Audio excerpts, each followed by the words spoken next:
Graça e paz, aqueles que nos ouvem aqui na plataforma e que nos ouvirão depois pelo YouTube, cuja mensagem está sendo gravada.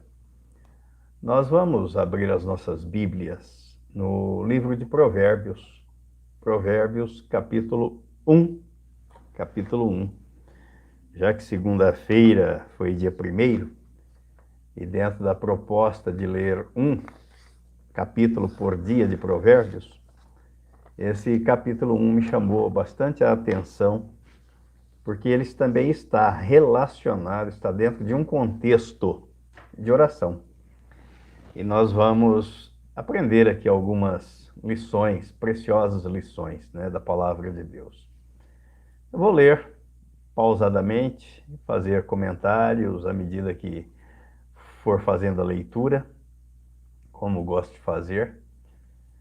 Capítulo 1. Provérbios de Salomão, filho de Davi, o rei de Israel, para aprender a sabedoria e o ensino, para atender às palavras de inteligência, para obter o ensino do bom proceder, a justiça, o juízo e a equidade, para dar aos simples prudência e aos jovens conhecimento e bom siso.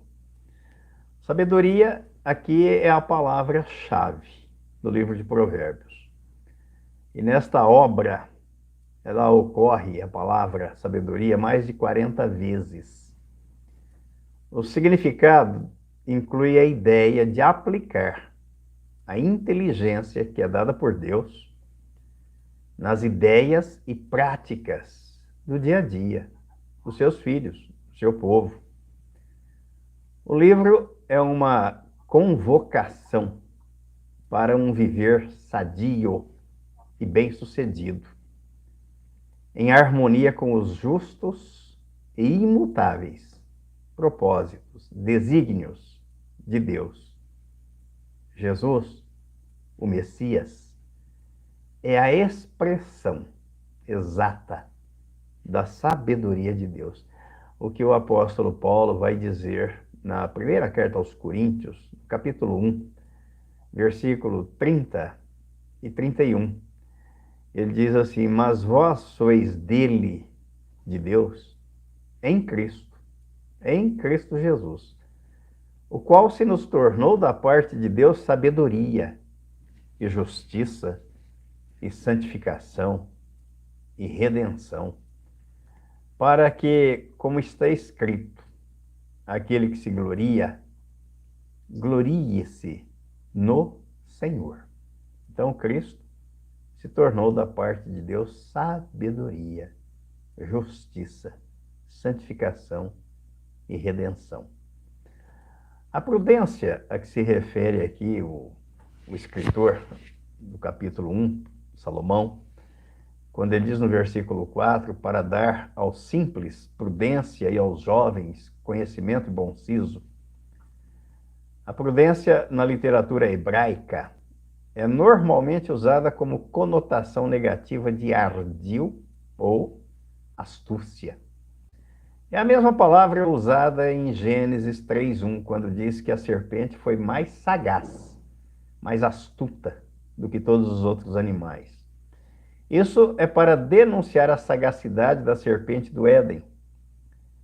O autor de Provérbios está dizendo que muitos se deixam influenciar facilmente por outras pessoas, são ingênuos com isso, inseguros, devido à pouca experiência ou à falta de experiência na vida e nos relacionamentos. Por isso que ele diz aí no versículo 4, que a sabedoria é para dar aos simples prudência e aos jovens conhecimento e bom siso ou bom juízo. Aí diz no versículo 5, ouça o sábio e cresça em prudência, e o instruído adquira a habilidade para entender provérbios e parábolas, as palavras e enigmas dos sábios. O temor do Senhor é o princípio do saber. Mas os loucos desprezam a sabedoria e o ensino. O temor do Senhor, nós ainda falamos disso domingo de manhã, não é? Temer ao Senhor não é ter medo. Os filhos não têm medo do pai e não devem ter medo dos seus pais, nem do seu pai, mas sim respeitá-lo. O temor do Senhor é a submissão do ser humano ao Deus Criador, ao Senhor soberano. É o culto divino, é a reverência, é a atenção respeitosa, é a confiança que um filho deposita no pai, é a observância dos preceitos divinos e da obediência à sua palavra, é a gratidão por sua graça e misericórdia, para a maior glória do seu nome.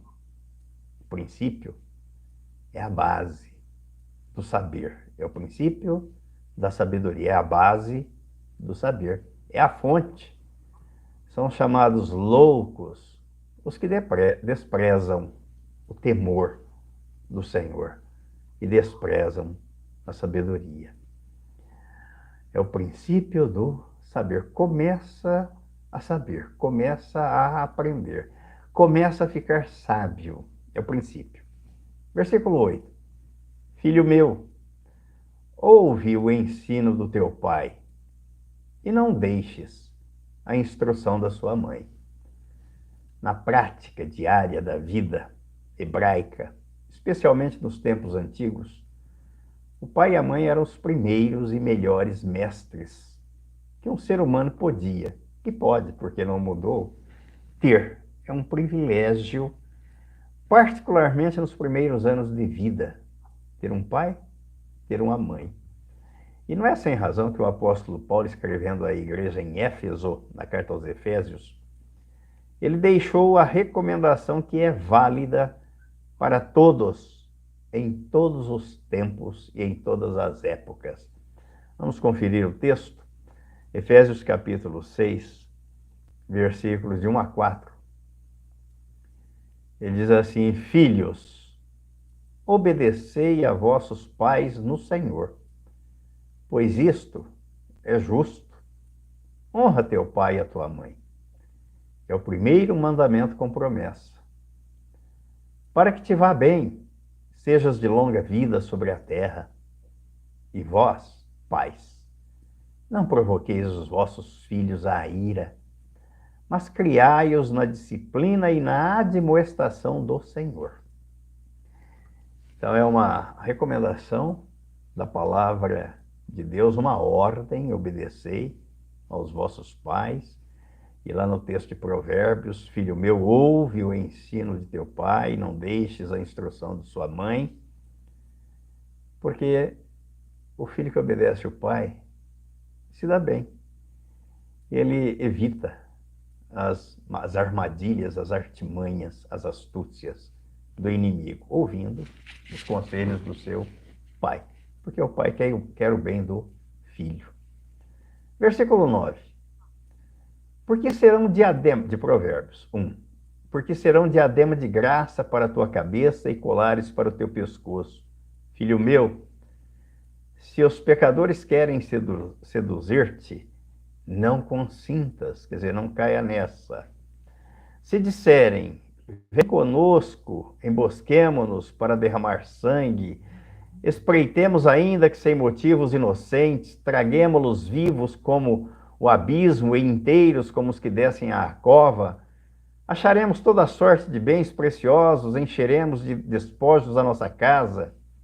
Lança a tua sorte entre nós, teremos todos uma só bolsa. Filho meu, se tudo isso acontecer e se esses convites aparecerem, não te ponhas a caminho com eles. Guarda das suas veredas os pés. Não te ponhas a caminho com eles. Isto por duas razões. Eles fazem mal aos outros e fazem mal a si mesmos. Versículo 16. porque os seus pés correm para o mal e se apressam a derramar sangue. Pois debalde se estende a rede à vista de qualquer ave. Estes se emboscam contra o seu próprio sangue e a sua própria vida espreitam. Tal é a sorte de todo ganancioso, e este espírito de ganância tira a vida de quem o possui.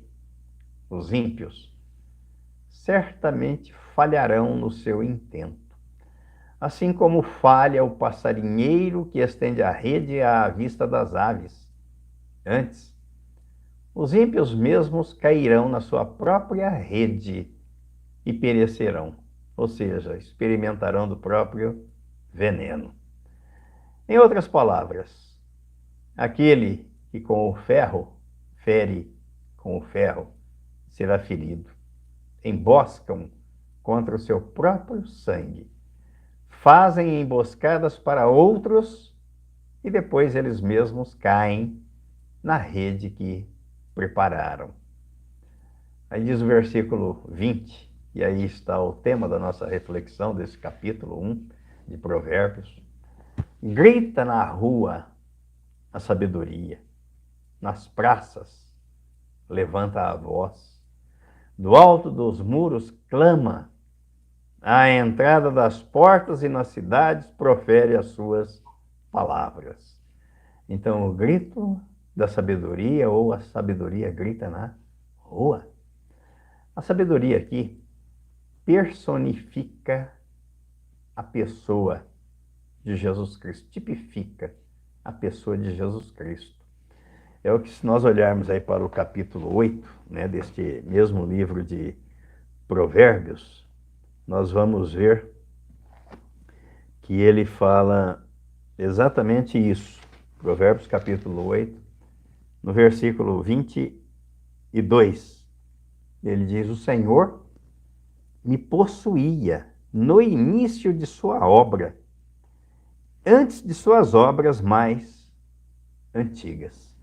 Aí, se a gente lembrar do que João escreveu no capítulo 1, que no princípio era o Verbo. O Verbo estava com Deus e o Verbo era Deus. Então, a sabedoria é Jesus Cristo, que promete o seu Espírito. E aí, no versículo 23 desse capítulo 1, nós vemos aqui, olha, atentai para a minha repreensão. Eis que derramarei copiosamente para vós outros o meu Espírito, e vos farei saber as minhas palavras. Então, a sabedoria é Jesus que é invocado. Olha o versículo 28 aí. Então me invocarão, mas eu não responderei. Procurar-me-ão, porém não me hão de achar. A sabedoria é Cristo, que é invocado, que promete o seu Espírito e que ameaça os seus desprezadores, aqueles que o desprezam ou que desprezam a sabedoria, mas promete felicidade, bem-aventurança, aqueles que o ouvem. O versículo, é o que está escrito aí no versículo 20, versículo 32 e 33. Olha aí.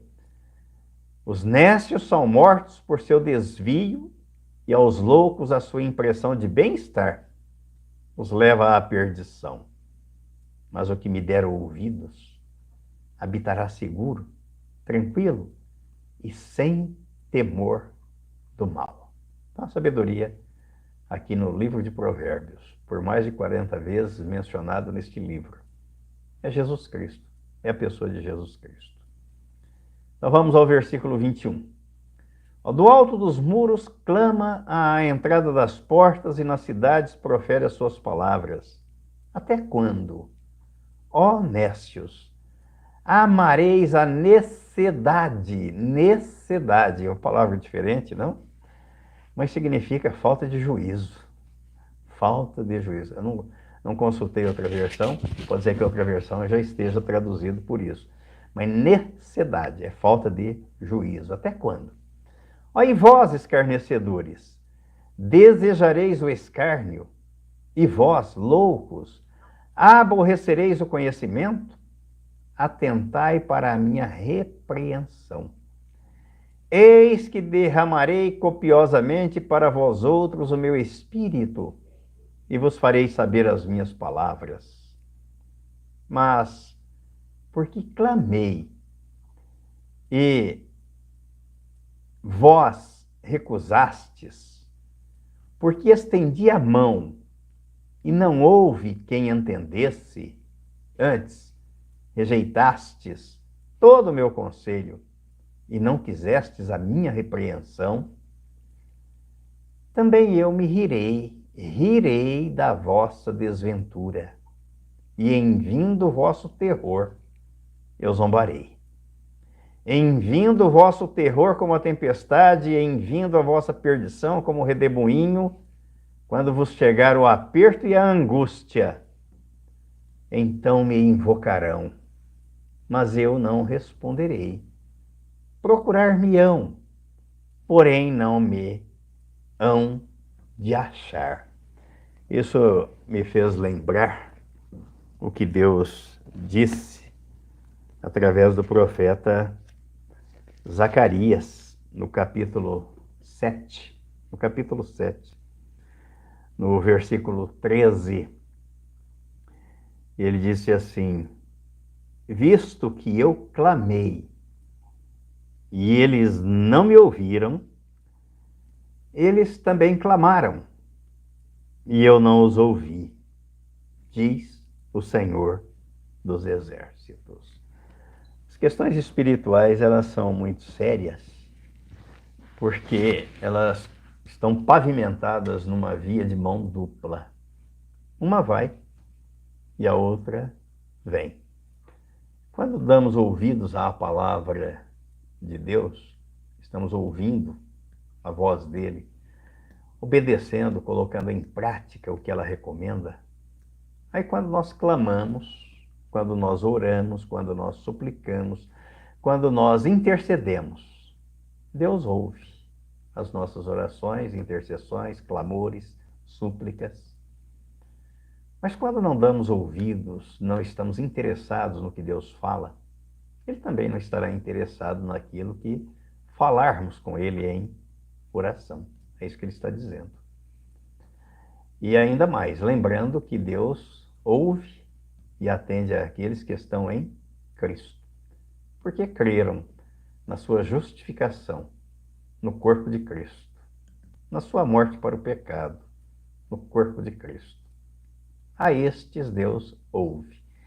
E isso a Bíblia não está dizendo que ele vai fazer exatamente a vontade daquele que ora e pede. Não. Mas ele vai ouvir. E vai fazer a vontade dele, Deus, que é melhor do que a nossa. Convenhamos, não? Os que desprezam a sabedoria, ainda que tentem evitar o castigo, não obterão sucesso. Será tarde.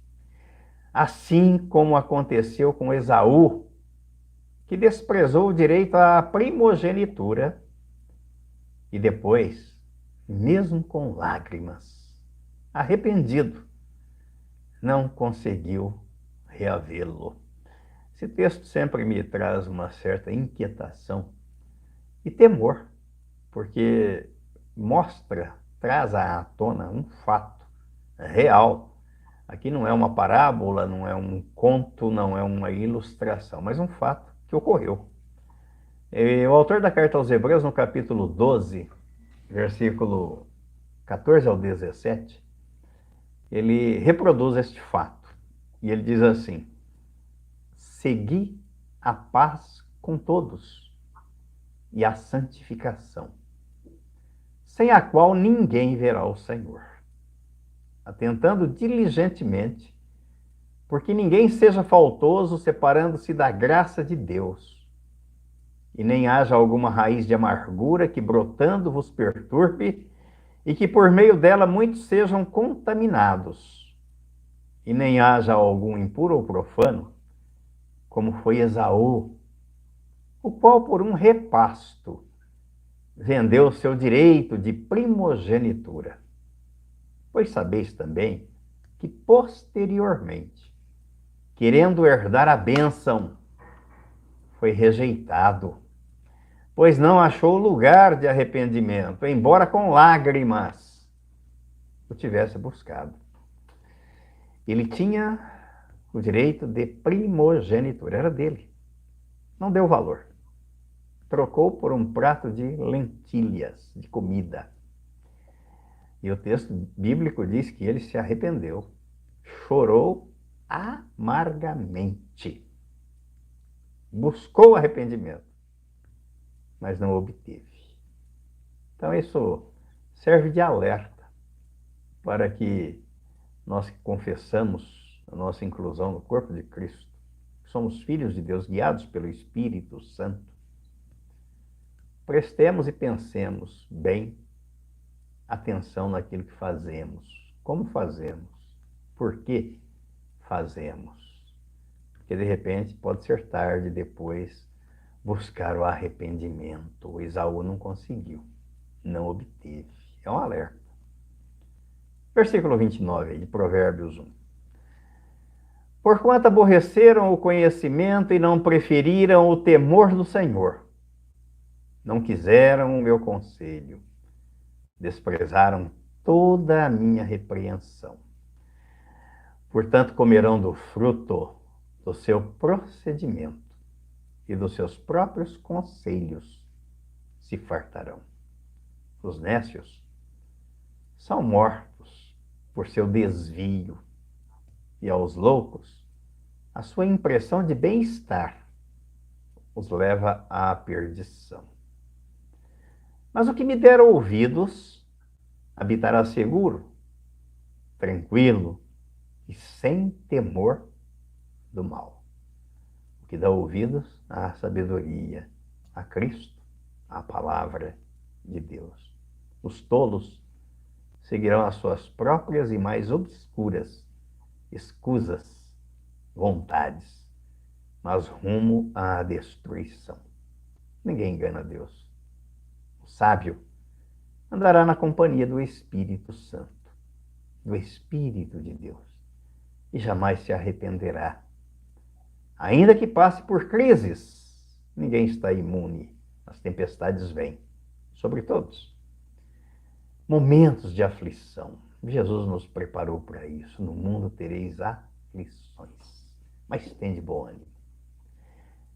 Reinarão em triunfo, paz e felicidade sobre a terra.